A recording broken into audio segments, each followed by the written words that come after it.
আপনি একবারও চিন্তা ভাবনা করেছেন যে এই দুনিয়ার বুকে আল্লাহ রাব্বুল আলামিন আপনাকে কেন পাঠিয়েছেন?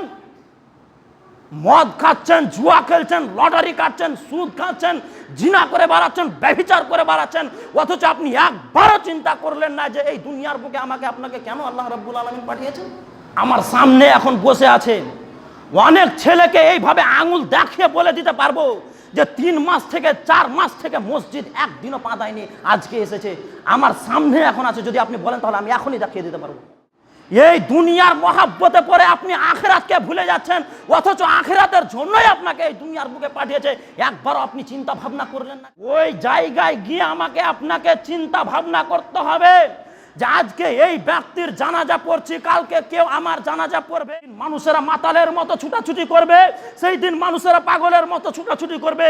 আল্লাহ রাব্বুল আলামিন বলছেন ওয়াতারান নাসা সুকারা, সেই দিন মানুষেরা মাতালের মতো ছুটাছুটি করবে। ওয়ামা হুম বিসুকারা, আসলে তারা কেউ মাতাল নয়, আসলে তারা কেউ পাগল নয়। ওয়ালাকিন্না আযাবাল্লাহি শাদীদা, আল্লাহর আযাবের ভয়ে তারা মাতালের মতো ছুটাছুটি করবে। আমার আলোচ্য বিষয় হচ্ছে এক আশ্চর্য সফর। আর একটা কথা বলে রাখি, অনুরোধ করব আপনারা একে অপরের সাথে গল্প করিয়েন না। গল্প করলে আমার ধ্যানটা আপনাদের দিকে চলে যাবে। অনুরোধ করছি আপনারা একে অপরের সাথে গল্প করিয়েন না। সফর বলতে আমি এখান থেকে কলকাতা যাব, এটা একটা সফর। এখান থেকে কলকাতা যেতে হলে প্রথমে পাকুড়ে ট্রেন ধরতে হবে। এই রাস্তা দিয়ে যদি আপনি কলকাতা যান তাহলে যেতে পারবেন ট্রেনে। যদি আপনি মনে করেন যে আমি এই রাস্তাতে যাব না, তাহলে আপনি ধুলিয়ানে ট্রেন ধরেন, ওই রাস্তা দিয়েও যেতে পারবেন।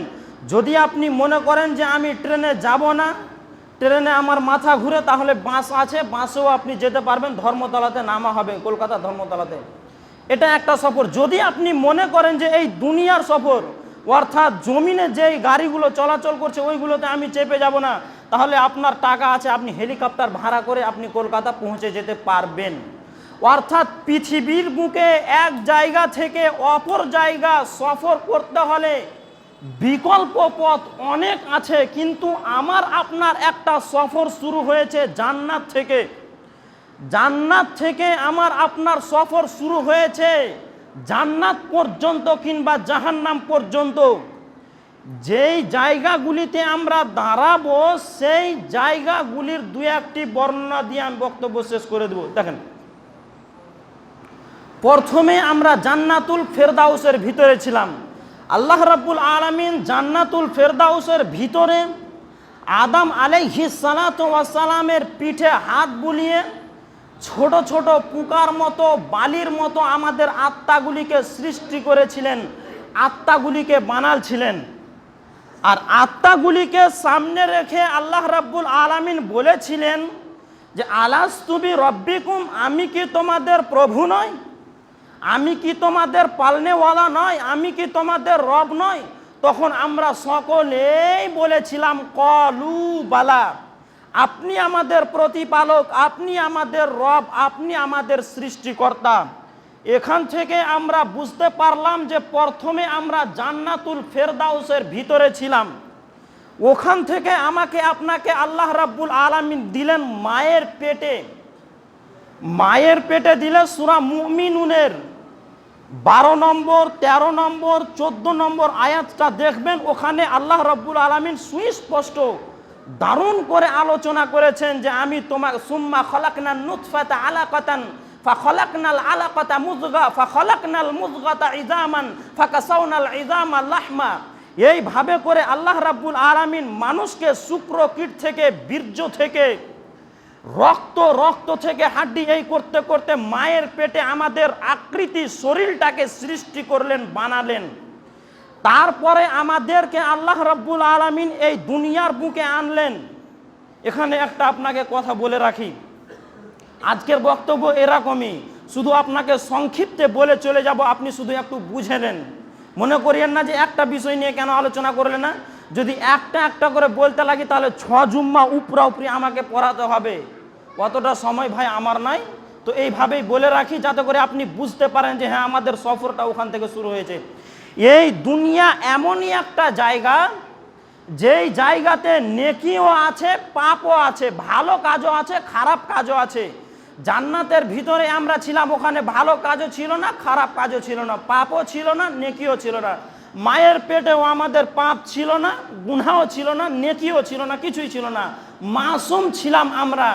কিন্তু যখন আমি আপনি এই দুনিয়ার বুকে এলাম, এই দুনিয়া এমনই একটা জায়গা, এই দুনিয়ার বুকেই আমাকে আপনাকে পাপ করতে হচ্ছে বা পাপ করছি।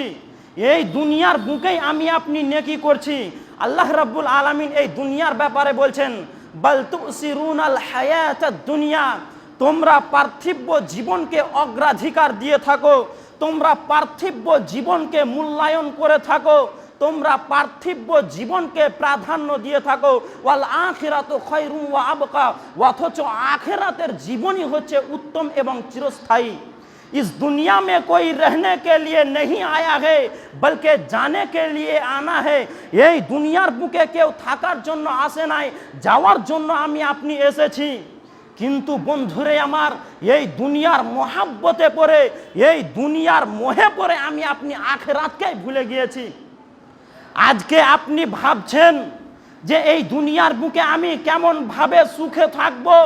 এই গ্রামে আপনি কাজ করছেন, 400 টাকা পাচ্ছেন, 500 টাকা পাচ্ছেন, আপনি মনে করছেন যে প্রতিদিন আমি কাজের পয়সা পেয়ে নিচ্ছি, এই হাতে নিচ্ছি, এই হাতে শেষ করে দিচ্ছি। আপনি এই 500 টাকার জন্যই কলকাতা গেলেন কাজ করতে, ওই কলকাতাতেও আপনাকে প্রতিদিন 500 টাকা, কিন্তু ওখানে একসাথে টাকাটা পাবেন 1 মাসের। আপনি দুনিয়াকে ভালোভাবে, এই দুনিয়ার বুকে ভালোভাবে চলার জন্য, সুখে থাকার জন্য কলকাতা থেকে আপনি রাঁচি চলে গেলেন, হায়দ্রাবাদ চলে গেলেন, চেন্নাই চলে গেলেন কাজ করতে, ওখানে 1200 টাকা, 1100 টাকা, 1600 টাকা আপনি পাচ্ছেন। অর্থাৎ এই দুনিয়ার বুকে ভালোভাবে থাকার জন্য, সুখে থাকার জন্য এক জায়গা থেকে অপর জায়গায় যাচ্ছেন, অথচ আপনি একবারও চিন্তা করেন না যে এই জগৎ থেকে যদি আমি আপনি চলে যাই তাহলে পরজগতে আমার কি অবস্থা হবে। জি, আপনি এই দুনিয়ার মহাব্বতে পড়ে আখিরাতকে ভুলে গিয়েছেন। আপনি এই দুনিয়ার বুকে সুখে থাকার জন্য সুদের মতো জঘন্য পাপ করছেন, জুয়ার মতো জঘন্য পাপ করছেন। আপনি একবারও চিন্তা ভাবনা করেন না যে আমি এই জগৎ থেকে চলে গিয়ে পরজগতে আমার কি অবস্থা হবে, ওই জায়গাতে আমি সুখে থাকবো না সুখে থাকবো, আপনি একবারও চিন্তা করলেন না। অথচ আপনাকে আল্লাহ রাব্বুল আলামিন এই দুনিয়ার বুকে পাঠিয়েছেন পরীক্ষা করার জন্য, এই দুনিয়ার বুকে আপনাকে পাঠালছেন পরীক্ষা করার জন্য, অথচ আপনি একবারও চিন্তা ভাবনা করলেন না কেন? জি, আপনি একবারও চিন্তা ভাবনা করেছেন যে এই দুনিয়ার বুকে আল্লাহ রাব্বুল আলামিন আপনাকে কেন পাঠিয়েছেন? মদ খাচ্ছেন, জুয়া খেলছেন, লটারি কাটছেন, সুদ খাচ্ছেন, জিনা করে বেড়াচ্ছেন, ব্যভিচার করে বেড়াচ্ছেন, অথচ আপনি একবারও চিন্তা করলেন না যে এই দুনিয়ার বুকে আমাকে আপনাকে কেন আল্লাহ রাব্বুল আলামিন পাঠিয়েছেন। আমার সামনে এখন বসে আছে অনেক ছেলেকে এইভাবে আঙুল দেখিয়ে বলে দিতে পারবো যে 3 মাস থেকে 4 মাস থেকে মসজিদ একদিনও পা দেয়নি, আজকে এসেছে। আমার সামনে এখন আছে, যদি আপনি বলেন তাহলে আমি এখনই দেখিয়ে দিতে পারবো। জি, এই দুনিয়ার মহাব্বতে পড়ে আপনি আখিরাতকে ভুলে যাচ্ছেন, অথচ আখিরাতের জন্যই আপনাকে এই দুনিয়ার বুকে পাঠিয়েছে। একবারও আপনি চিন্তা ভাবনা করলেন না কেন? বন্ধুরে আমার, এই দুনিয়ার বুকে পা ফেলার আগে আপনাকে ভাবনা চিন্তা করতে হবে যে আমার পাটা পড়ছে নেকির কাজে, পা পড়ছে না পাপের কাজে পা পড়ছে। এই দুনিয়ার বুকে আমাকে আপনাকে চিন্তা ভাবনা করতে হবে। এই দুনিয়া আপনাকে বরবাদ করবে, আপনার বাপকে বরবাদ করেছে, আপনার দাদুকে বরবাদ করবে। এই দুনিয়ার খাসলাতই হচ্ছে এটাই। অতএব বন্ধুরে আমার, যতদিন আপনি এই দুনিয়ার বুকে বেঁচে আছেন, সাবধান হয়ে জীবনযাপন করেন, সতর্ক হয়ে জীবনযাপন করেন। এরপরে আমাকে আপনাকে মরতে হবে, এই জগতের পর আমাকে আপনাকে মরতে হবে। আর মরার পরে যেই জগৎটাতে আমাকে আপনাকে পা দিতে হবে, সেই জগৎটার নাম হচ্ছে আলামে কবর, যে আলামে বারজাখ, অর্থাৎ কবরের জগৎ। আপনি মনে করছেন যে কবরের জগৎ আবার কি জিনিস, মরে গেল মাটি দিয়ে চলে আইনু? জি না, ওই গুরস্থান এমনই একটা জায়গা, যদি বান্দা বেঈমান হয়, মুশরিক হয়, কাফের হয়, তাহলে ওই ব্যক্তিকে এমন মার দিবে যা জগতের সব শুনতে পাবে, শুধু শুনতে পাবে না মানুষ এবং জিন। ওই জায়গায় গিয়ে আমাকে আপনাকে চিন্তা ভাবনা করতে হবে যে আজকে এই ব্যক্তির জানাজা পড়ছি, কালকে কেউ আমার জানাজা পড়বে। আজকে এই ব্যক্তিকে অন্ধকার গোরস্থানে রেখে চলে গেলাম, কালকে কেউ আমাকেও রাখতে আসবে।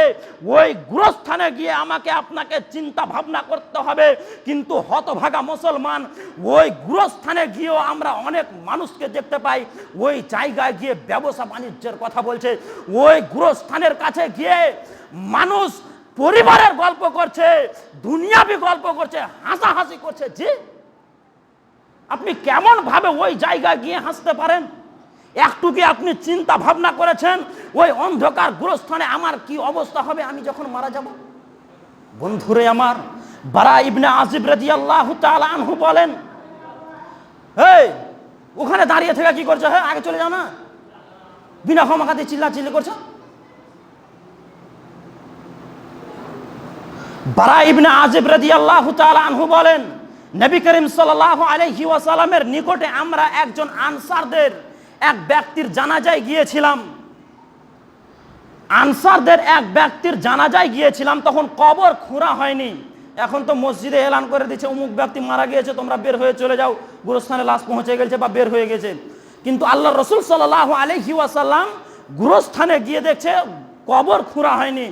আল্লাহ রসুল সাল্লাল্লাহু আলাইহি ওয়াসাল্লাম গোরস্থানের এক পাশে বসে গেলেন কেবলা মুখ করে। কিন্তু মুসলিম শরীফের হাদিসে কেবলা শব্দটা আসেনি। আবু দাউদে কিছুদিন আগে পড়লাম যে আল্লাহ রসুল কেবলার দিকে মুখ করে বসে গেলেন। আল্লাহ রসুল সাল্লাল্লাহু আলাইহি ওয়াসাল্লামের সাথে সাহাবায়ে কেরামগণও বসে গেলেন। সাহাবায়ে কেরামগণ বলছেন যে আমরা এমনভাবে বসে গেলাম যেন আমাদের মাথার উপরে পাখি বসে আছে। নবী মুহাম্মদুর রাসূলুল্লাহ সাল্লাল্লাহু আলাইহি ওয়াসাল্লামের হাতে একটা কাঠের টুকরা ছিল, যা দ্বারাই আল্লাহ রসুল সাল্লাল্লাহু আলাইহি ওয়াসাল্লাম চিন্তিত ব্যক্তির নেই, চিন্তিত ব্যক্তির মতো দাগ কাটছিলেন। ওই কাঠের টুকরাটার দ্বারাই জমিনে দাগ কাটছিলেন। ফারাফা রাসাহু, আল্লাহ রসুল মাথাটাকে উঁচু করলেন। ফাকালা, এবং আল্লাহ রসুল বললেন, ইস্তাইযু বিল্লাহি মিন আযাবিল কবরি মাররাতাইন আও সালাস, তোমরা কবরের আযাব হতে পরিত্রাণ চাও, তোমরা কবরের আযাব হতে পরিত্রাণ চাও, তোমরা কবরের আযাব হতে পরিত্রাণ চাও। সাহাবায়ে কেরামদেরকে 2 বার কিংবা 3 বার বললেন যে তোমরা কবরের আযাব হতে পরিত্রাণ চাও। আয়েশা রাদিয়াল্লাহু তাআলা আনহা বলেন, নবী আয়েশা রাদিয়াল্লাহু তাআলা আনহা বলেন যে আমার নিকটে একজন ইহুদি মহিলা এলো, আমার সাথে কবরের আযাব সম্পর্কে কথাবার্তা বলতে লাগলো।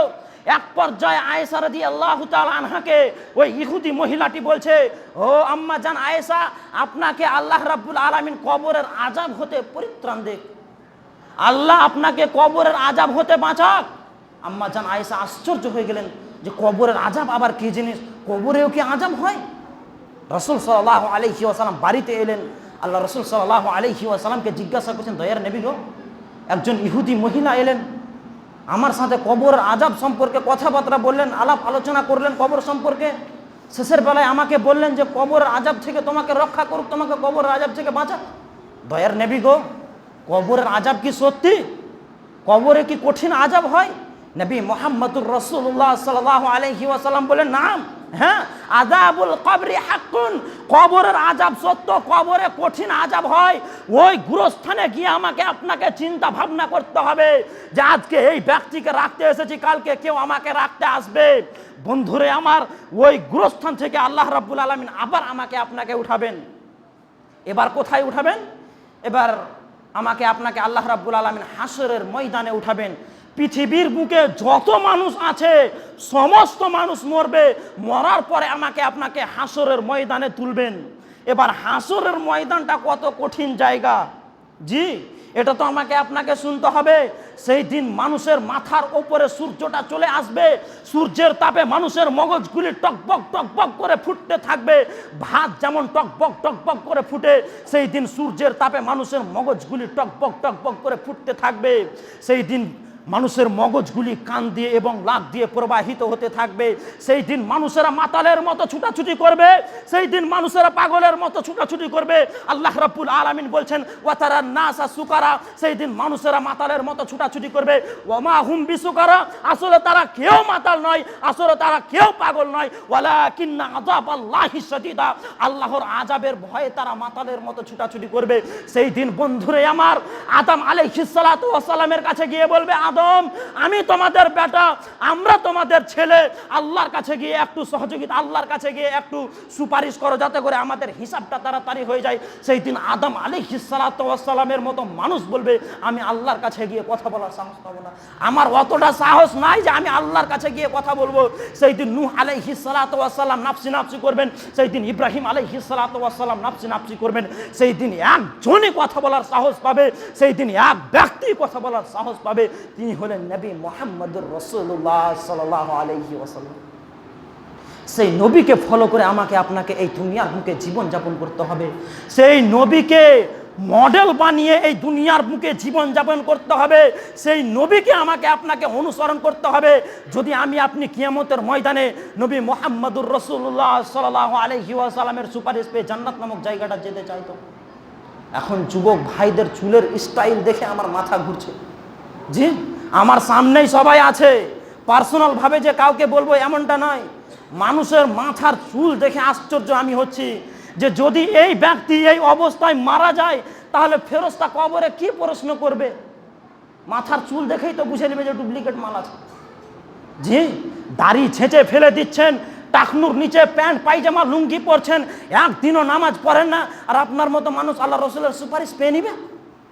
জি, ওই হাসরের ময়দানে যদি নবী মুহাম্মদুর রাসূলুল্লাহ সাল্লাল্লাহু আলাইহি ওয়াসাল্লামের সুপারিশ পেতে চান তাহলে এই দুনিয়ার বুকে আমাকে আপনাকে নবী মুহাম্মদুর রাসূলুল্লাহ সাল্লাল্লাহু আলাইহি ওয়াসাল্লামকে অনুসরণ করতে হবে। এরপরে আর দুইটা জগৎ আছে, এই দুইটি জগৎ 5 মিনিটে বলে বক্তব্য ইতি করব। একটি হচ্ছে জান্নাত, অপরটি হচ্ছে জাহান্নাম। হিসাবের পর কেউ জান্নাতে যাবে, কেউ জাহান্নামে যাবে। যাদের নেকি হবে বেশি তারা জান্নাতে যাবে, যাদের পাপ বেশি হবে তারা জান্নাতে যাবে। যাদের নেকি হালকা হবে তারা জাহান্নামে যাবে, যাদের পাপ হালকা হবে তারা জান্নাতের ভিতরে যাবে। জি, সেই দিন আল্লাহ রাব্বুল আলামিন মানুষকে ফায়সালা করে দিবে, সেই দিন পুঙ্খানুপুঙ্খভাবে হিসাব হয়ে যাবে। যারা জান্নাতে যাওয়ার তারা জান্নাতে চলে যাবে, যারা জাহান্নামে যাওয়ার তারা জাহান্নামে চলে যাবে। ঝামেলা মিটে গেল। এবার জান্নাতের ভিতরে যারা থাকবে, এখানে একটা হাদিস বলে রাখি, মুসলিম শরীফের হাদিস, অনেক গুরুত্বপূর্ণ হাদিস।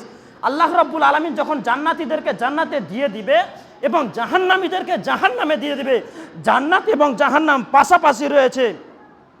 আল্লাহ রাব্বুল আলামিন একটা পশুকে, কালো এবং সাদা মিশ্রিত রঙের একটা ভেড়ার মতো পশুকে কানে ধরে টেনে নিয়ে আসবে এবং জান্নাত এবং জাহান্নামের মধ্যখানে একটা প্রাচীর রয়েছে, ওই প্রাচীরের ওপরে সেই পশুটাকে দাঁড় করিয়ে দিয়ে জান্নাতীদেরকে বলবে, রে জান্নাতীরা আমি কি করছি তোমরা দেখো, রে জাহান্নামীরা আমি কি করছি তোমরা দেখো।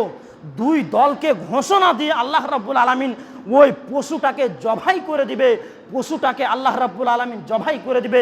তারপরে আল্লাহ রাব্বুল আলামিন জান্নাতীদেরকে বলবে, রে জান্নাতীরা আজকে আমি এই পশুটাকে জবাই করে দিলাম, এই পশুটার নাম হচ্ছে মউত, এই মউত নামক পশুটাকে মেরে দিলাম। তোমরা যারা জান্নাতের ভিতরে আছো, তোমরা যারা জান্নাতের ভিতরে আছো সারা জনম জান্নাতের ভিতরে থেকে যাও, আর তোমাদের জান্নাতের ভিতরে মরণ হবে না। রে জাহান্নামবাসীরা তোমরা যারা জাহান্নামের ভিতরে আছো সারা জনম জাহান্নামের ভিতরে থেকে যাও, আর তোমাদের জাহান্নামের ভিতরে মরণ হবে না। রে জাহান্নামীরা তোমরা যারা জাহান্নামের ভিতরে আছো সারা জনম জাহান্নামের ভিতরে থেকে যাও, আর তোমাদের জাহান্নামের ভিতরে মরণ হবে না। বন্ধুরে আমার, যখন মওত নামক পশুটাকে জবাই করে দেবে জান্নাতীদের জন্য এই ঘোষণাটা, এই খবরটা আনন্দের, কিন্তু জাহান্নামীদের জন্য কত দুঃখজনক ঘোষণা।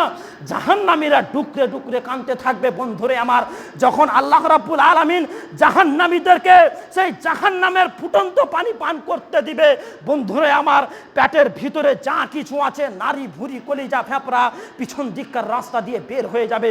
যখন ক্ষুধার জ্বালায় আল্লাহ রাব্বুল আলামিনকে ডেকে বলবেন, ও দয়ার আল্লাহ আমাদেরকে খাবার দাও, তখন আল্লাহ রাব্বুল আলামিন কাঁটা যুক্ত ফল জাহান্নামীদেরকে খেতে দিবেন।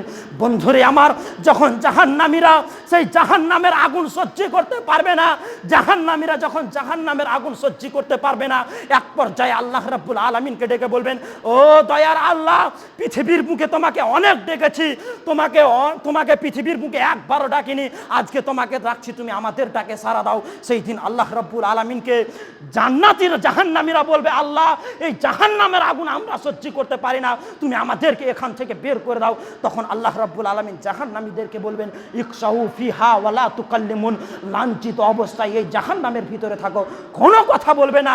লাঞ্ছিত অবস্থায় এই জাহান্নামের ভিতরে থাকো, কোনো কথা বলবে না। সূরা বাকারার মধ্যে আল্লাহ রাব্বুল আলামিন বলেছেন ফামা আসবারাহুম আলান নার, জাহান্নামীদেরকে বলা হবে তোমরা ধৈর্য ধারণ করে জাহান্নামের ভিতরে থাকো। জি, জাহান্নাম অনেক কঠিন জায়গা বক্তব্যশেষ।